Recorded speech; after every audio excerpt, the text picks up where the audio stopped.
Traveling is not only for people with green passports or blue passports. It is not only for influencers or people with connections. With a Nigerian passport, there are countries you can enter visa-free or visa on arrival without embassy stress, without begging, or without embarrassment. But what most people don't know is that some of these countries are more peaceful, more natural, more attractive than most of these countries that everybody is just rushing to.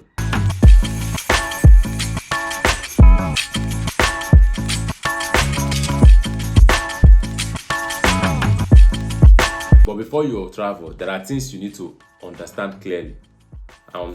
That is language, that is what to avoid, what to expect, and the weather condition, so that you know how to prepare yourself before making such travel. If you are just joining us, make sure to like this video, subscribe, turn on your notifications so that you don't miss any of our videos, especially when it concerns adventures, histories, and African culture generally. So let's talk about those countries you can visit with your Nigerian passport. Number 1 on our list is Barbados. Barbados is an English-speaking Caribbean country. Communication is easy for Nigerians. The weather is tropical and warm all year round, with plenty sunshine and ocean breeze. You should expect calm life, clean beaches, organized cities, and very polite people. Barbados teaches you one thing that Nigerians are not used to, and that is slow down. If you are going to Barbados, you should pack light clothes, sunscreens, and comfortable footwear. Most payments are done with cards, so don't rely so much on cash. Avoid rushing people, being loud in quiet places, or carrying Lagos stress into their calm environment. Barbados does not maintain a large resident embassy network in West Africa. Consular matters are usually handled through regional or non-resident missions, so always confirm travel advisories before flying. Benin Republic is a French-speaking country. They share deep historical and cultural ties with Nigeria.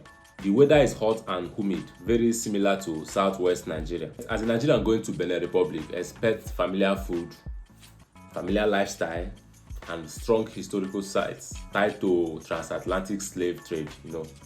If you are going to this country, you should bear in mind that this is not a luxury travel. It can say to be heritage travel, purely adventure if you want to connect to your African roots. Maybe you should just learn a little French to help. Just a little French so that you can communicate well. With English, you can still communicate there. There are people that speak English there, but their major language is French. So make sure your documents are ready. Keep your documents well, especially if you are crossing by land. Avoid border shortcuts, unofficial agents, and careless handling of immigration rules. Benin Republic maintains formal diplomatic representation connected to Nigeria, and cross-border movement is well established. Next country is Burkina Faso. Burkina Faso is also a French-speaking country with a dry and hot Sahel climate. Expect strong traditional culture, arts, music, tradition, Just like Benin, this is not really about luxury.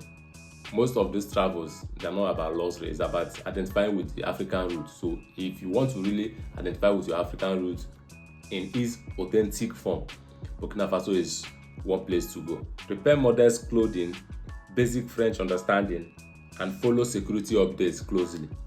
Avoid night movements, flashy lifestyle, and traveling without proper local guidance. Burkina Faso's diplomatic services for Nigerians are generally handled through regional arrangements, not always resident missions. In Cameroon, they speak both English and French, so you can say they are bilingual. The weather depends on the region. Coastal areas are humid, forest zones are rainy, and mountainous areas are cool. Expect rich culture, affordable food, and friendly people.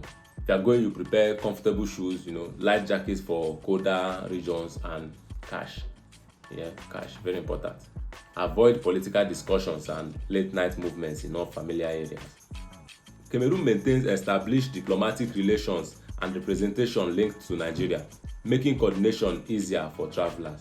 Cape Verde official language is Portuguese, even though they have their own language it's called Creole. I don't know if I'm getting the pronunciation well, but English is spoken well in tourist areas.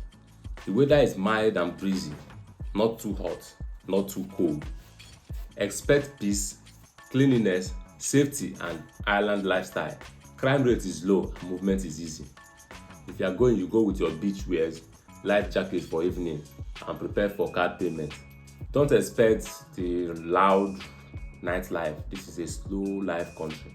Everything just jeje, take am easy. This is where you go to calm down, not to rush. So after rushing in Nigeria, you go to Cape Verde and you don't carry the Nigerian rush enter this country.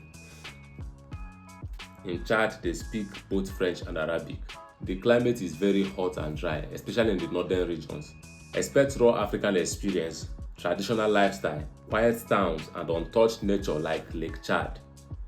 Prepare loose cotton clothes, hydration plans. Hydration plans that you should carry enough water. Carry enough water, just something that will hydrate you. That place is hot and dry. Avoid luxury expectations, solo wandering, and careless movement. Chad does not operate extensive resident embassies in West Africa. Services are handled regionally. So the next country is Cook Islands. I'm just hearing about this country for the first time. Cook Islands. I don't know there is a country called Cook Islands. Cook Islands. Their official language is English. They speak English. The weather is warm, tropical, and calm. The island style. Expect extreme calm, safety, clean surroundings, and friendly locals. Pack swimwear, sunscreen, and travel insurance. Avoid stress planning, noise, and overscheduling. This place is for rest. Consular matters are handled through New Zealand-linked diplomatic structures, not Nigerian-based embassies. So let's talk about Cote d'Ivoire. In Cote d'Ivoire, their official language is French. Yes, Cote d'Ivoire, they speak French. So it's like most of these African countries, they speak French. The climate is hot and humid, especially in coastal cities like Abidjan. Expect vibrant nightlife, strong fashion culture, good food, and modern African city life. Learn a little French, so you can relate with locals. You will still find people speaking English there, definitely, but if you learn French, it will help you, navigate through a lot of things there. And then, of course, owe your money if you are going. You see, avoid all these careless late night movements and arguments in public places, especially places you are not familiar with. It's even good if you are going, you go with a tourist guide, someone that will direct you. Don't just go there and be walking around and creating arguments. Cote d'Ivoire maintains formal diplomatic representation connected to Nigeria, making official coordination easier. Next one is our neighbor Ghana. In Ghana, of course, the official language is English. The weather is similar to Nigerian weather, but generally calmer. Expect strong history, nightlife, cultural pride, peace of mind. Many Nigerians relocate here for stability. So if you are going, you prepare your budget well. It's almost the same kind of dressing, almost the same kind of lifestyle. So there's no more changes. But if you go there, you just avoid unnecessary arguments. Leave the jollof rice argument, leave that one. Just calm down, go and enjoy Ghana and come back. Leave arguments for who get out. Kenya. In Kenya, they speak both English and Swahili. The climate ranges from cool highlands to warm coastlines.